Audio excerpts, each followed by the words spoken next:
거류민이 너희의 땅에 거류하여 함께 있거든 너희는 그를 학대하지 말고 너희와 함께 있는 거류민을 너희 중에서 나은 자같이 여기며 자기같이 사랑하라. 너희도 애굽 땅에서 거류민이 되었었느니라.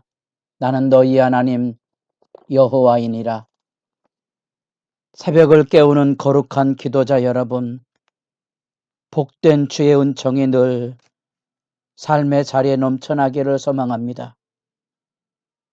오늘 우리가 읽은 하나님의 말씀은 사사기 19장 11절에서 21절까지의 말씀으로 사사기의 결론 단락 언약이 상실된 상황 속에서 첫 번째 17장 18장에서 종교적인 타락상을 보았다면 이제 19장 21장까지 도덕적인 부패 상황을 보게 되는데 이 가정의 폭력 사건을 우리가 19장에서 보게 되고 종교적인 타락 사건도 미가의 집에서 단지파로 올라가듯이 한 가정의 폭력 사건이 어떻게 사회로 비화돼 가는가에 대한 두려움과 쩔림의 시대적인 죄악상을 우리가 지켜보게 됩니다.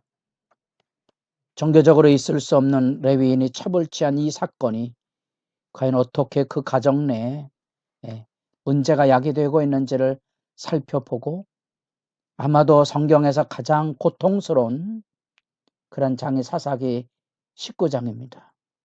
오늘날에도 우리가 다시 생각하기 어려운 끔찍한 죄악이 자행되는 그런 현장을 우리가 지금 마치 공포의 북두드림을 들어가며 말씀을 읽어가고 있습니다. 19장 1절부터 9절까지 장인의 과잉 환대 속에서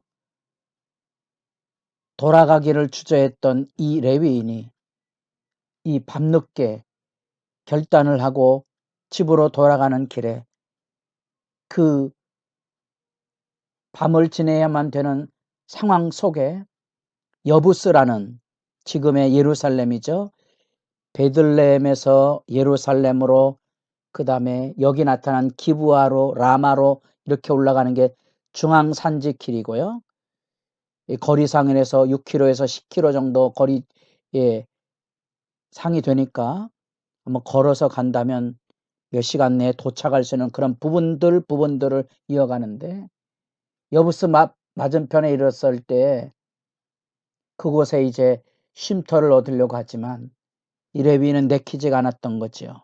왜냐하면 그 당대의 여부스는 이방인 지역의 영역이었고 레위인으로서 이방 지역에 들어가는 것에 대한 부정함, 제의적인 부정함과 더불어 사회적인 분위기에 대한 두려움이 있었을 겁니다.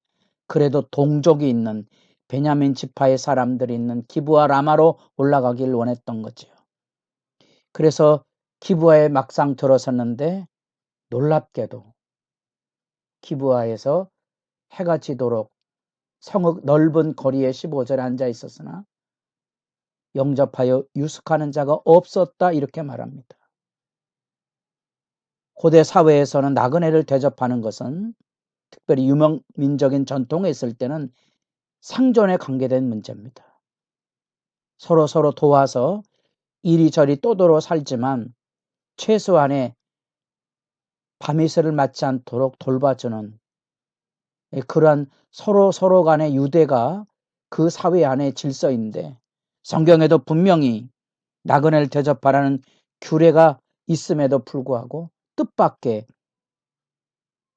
이방인들의 주 거주지인 여부스를 거쳐 밤늦게 힘들게 기브아까지 올라왔는데 그 성읍 넓은 거리에 그를 영접하여 유숙하는 자가 없었다라는 장인의 과잉 항대와 기브아의 무장한 냉대를 통하여 그 사안에 무언가 비상식적이고 뒤틀린 사회 현실이 고발되고 있는 모습을 보게 됩니다.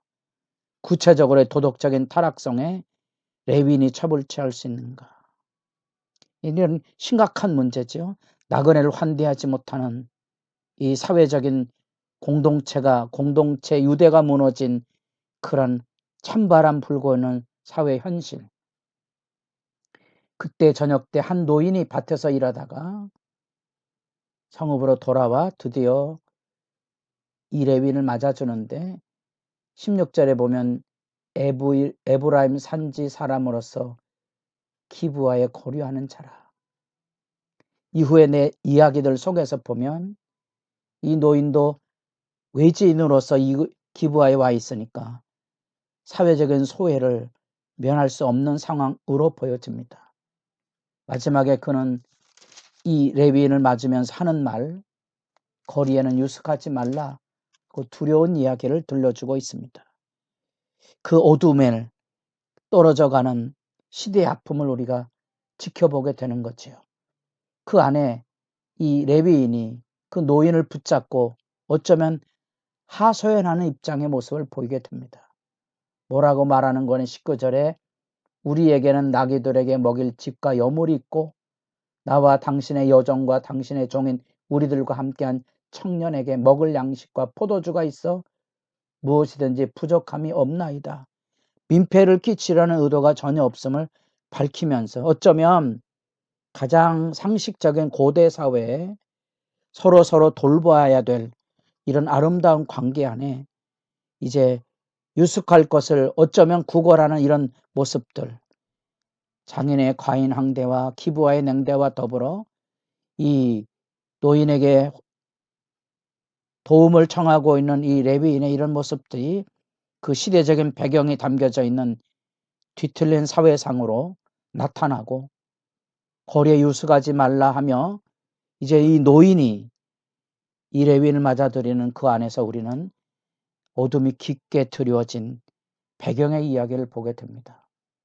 뜻밖의 이제 말씀을 읽어가면 이 사람들이 자기 집에 들어가서 21절에 나귀에게 먹이니 그들이 발을 씻고 먹고 마시니라. 이 환대의 모습이지만 그 안에 담겨져 있는 그런 두려운 삶의 모습들을 우리가 지켜보게 됩니다. 이방인 성읍 대신에 선택한 동족 기부와의 냉대 문제.